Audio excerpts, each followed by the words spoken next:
এই নগরীতে প্রায় 4014 বছর আগে একটা ফুটফুটে সুন্দর শিশু জন্ম নেয়। দেখতে খুবই সুন্দর, অমায়িক, দেখলেই মানে মন কেড়ে নেয়ার মতো সুন্দর। এমন কিছু বাচ্চা থাকে কিন্তু দেখলে আদর করতে ইচ্ছা করে, মন কেড়ে নেয়ার মতো, ইউনিক, সবার চেয়ে আলাদা।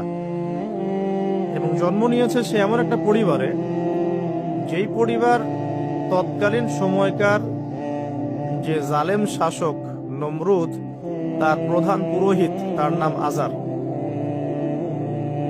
তৎকালীন বাবেলের শাসনকর্তার নাম হচ্ছে নমরুদ এবং তার প্রধান পুরোহিতের নাম আজার।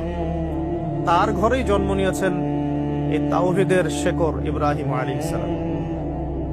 আল্লাহ পাকের কি আল্লাহ পাক কি না করতে পারেন। যেখানেই আবু জেহেল সেখানেই মুহাম্মদ সাল্লাল্লাহু আলাইহি ওয়াসাল্লামের জন্ম হয়, যেখানেই নমরুদ সেখানেই ইব্রাহিমের মতো মানুষ আসেন, যেখানেই ফেরাউন সেখানে আবার মূসা আসেন।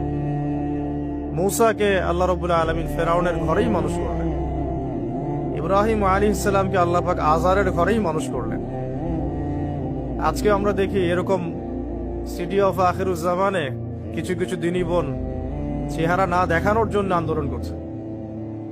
চিন্তা করতে পারেন, যেখানে যত বেশি জাহিলিয়াত সেখানে তত পাক্কা মুসল্লি জন্ম নেবে, মুমিন জন্ম নেবে ইনশাআল্লাহ। যেখানে যত বেশি জাহিলিয়াত সেখানে তত শক্তিশালী মুমিনদের জন্ম হবে ইনশাআল্লাহ।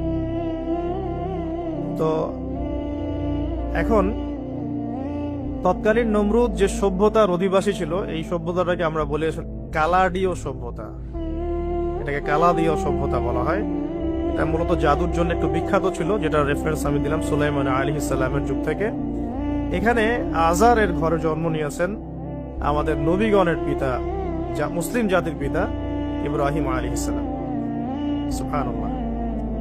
বলা বাহুল্য যে নমরুদ কিন্তু 400 বছর বেঁচে ছিল এবং 400 বছর হায়াত পাওয়ার পরে সে মনে করছিল যে সে কখনো মারা যাবে না। এরপরেই সে নিজেকে খোদা দাবি করা শুরু করেছে। এই বাচ্চা ছেলেটা বড় হতে লাগলো। যারা সমাজকে পরিবর্তন করে তারা কিন্তু সমাজের স্রোতে গা ভাসায় না। নবী সাল্লাল্লাহু আলাইহি ওয়াসাল্লামের জন্মটা একটু মিলাই এটার সাথে। আমাদের নবীও ঠিক এরকমই একটা সমাজে জন্ম নিয়েছেন। ইব্রাহিম আলাইহিস সালাম যেমন জন্ম নিয়েছেন শিরকে ভরা সমাজে, চতুর্দিকে মূর্তি পূজা হচ্ছে, ইভেন তার বাসায় তার বাবা হচ্ছে মূর্তি পূজারীদের সর্দার, তার ঘরে তিনি জন্ম নিয়েছেন। ঠিক তেমনি রাসূল সাল্লাল্লাহু আলাইহি ওয়াসাল্লাম যে মক্কায় জন্ম নিয়েছেন, সেই মক্কা ছিল শিরকের আখড়া। সেখানে লাত, উজ্জা, হুবল, মানাতের পূজা হতো, সুদ ছিল, জিনা ছিল, ব্যভিচার ছিল, মাদক ছিল, গোত্রীয় হানাহানি ছিল, নারীর অবমাননা ছিল। এরকম আইয়ামে জাহিলিয়াতেও নবী সাল্লাল্লাহু আলাইহি ওয়াসাল্লাম জন্ম নিয়েছেন। নবী সাল্লাল্লাহু আলাইহি ওয়াসাল্লাম, ইব্রাহিম আলাইহিস সালাম, দুজনের চেহারাও একরকম ছিল। দুজনের চেহারার গঠনটাও একরকম ছিল, দেহের গঠনও একরকম ছিল। মেরাজের রাতে নবী সাল্লাল্লাহু আলাইহি ওয়াসাল্লাম দেখে এসেছিলেন, ইনি কে, যাকে দেখতে হুবহু আমার মতো লাগছে। জিবরাইল আলাইহিস সালাম বলেছেন, ইনি আপনার পিতা ইব্রাহিম আলাইহিস সালাম। সুবহানাল্লাহ। ঠিক তেমনি আমরা খেয়াল করে দেখি যে জীবনের যে চড়াই উতরাই, পারিবারিক জীবন, সামাজিক জীবন, হিজরতের জীবন, দিন প্রতিষ্ঠা ইত্যাদি, প্রত্যেকটা ডিপার্টমেন্টেও ইব্রাহিম আলাইহিস সালাম আর মুহাম্মদ সাল্লাল্লাহু আলাইহি ওয়াসাল্লামের মধ্যে একটা চরম মিল আছে। এটা আমরা আস্তে আস্তে এই গল্পের ভিতরে গেলে বুঝতে পারবো। এখন এরকম পরিবেশে বড় হতে লাগলেন ইব্রাহিম আলাইহিস সালাম। আমি একটু আগে বলেছি, যারা সমাজকে পরিবর্তন করে তারা কখনো সমাজের জাহিলিয়াতের স্রোতে গা ভাসায় না। মুহাম্মদ সাল্লাল্লাহু আলাইহি ওয়াসাল্লাম সমাজ পরিবর্তন করেছেন আইয়ামে জাহিলিয়াতকে মাত্র 23 বছরের ব্যবধানে, কিন্তু তিনি কিন্তু জাহিলিয়াতের সাথে গা ভাসান নাই। তিনি কখনো সুদ খাননি, তিনি কখনো মূর্তি পূজা করেন নাই, তিনি কখনো কোনো অন্যায় গুনাহ করেন নাই, তিনি কখনো মাদক দ্রব্যের কাছেও যান নাই, কিন্তু সমাজটা ছিল এগুলোতে নিমজ্জিত। ঠিক ইব্রাহিম আলাইহিস সালামের ক্ষেত্রেও সেম। তিনি একজন প্রধান পুরোহিতের ঘরে জন্ম নিয়েও কখনো মূর্তির ধার কাছে যান নাই। বরং একটু যখন বড় হচ্ছেন, একটু বড় বলতে ম্যাচিউরড, আমাদের টিকটক প্রজন্মের মতো না। এরা 20-30 বছর হয়ে গেল ম্যাচিউরড হয় না, বুদ্ধি প্রতিবন্ধী, বিকলাঙ্গ।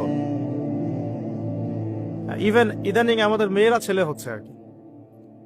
আমাদের নারীরা এখন পুরুষত্ব দেখাচ্ছে। আমরা পুরুষরা ফেসবুকে একটা স্ট্যাটাস দিয়ে ক্ষান্ত হয়ে থাকি। এটুকু আমাদের দায়িত্ব উম্মার প্রতি। আর এখানে আমরা দক্ষতা অর্জন করেছি অনেক। আমরা মনে করি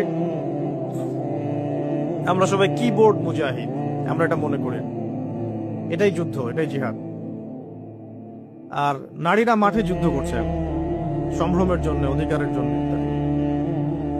ফ্যামিলিস্ট রেভলিউশনের দিকে তাকালেও তাই দেখা যায়। ছেলেরা এখন বেকার হয়ে যাচ্ছে, কিন্তু মেয়েরা স্বাবলম্বী হচ্ছে। তারা দিনদার নয়, এই মেয়েগুলো দিনদার নয়, কিন্তু জীবনে